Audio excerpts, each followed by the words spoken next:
আল্লাহু আকবার বলে দাঁড়িয়ে যেতেন, নামাজ শুরু করে দিতেন, বিশাল বড় সূরা পড়তেন, কিরাত পড়তেন, রুকু করতেন, কিন্তু সিজদার জায়গায় সিজদা দেওয়ার জায়গা নাই। সিজদার জায়গায় মা আয়েশা পা বিছিয়ে শুয়ে আছে।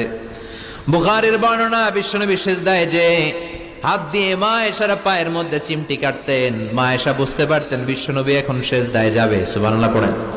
মা আয়েশা বুঝতে পেরে পা দুইটা সরিয়ে নিতেন, বিশ্বনবী সেজদা দিতেন। সেজদা দিয়ে বিশ্বনবী যখন আবার দাঁড়িয়ে যেতেন, মা আয়েশা পা বিছিয়ে আবার শুয়ে পড়তেন। কি ইবাদত ছিল বিশ্বনবীর! হাত্তা তাতাওয়াররামু খাদামা।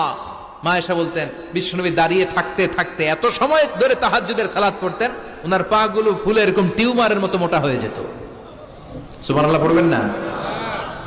দাঁড়িয়ে থাকতে থাকতে বিশ্বনবীর পা গুলো টিউমার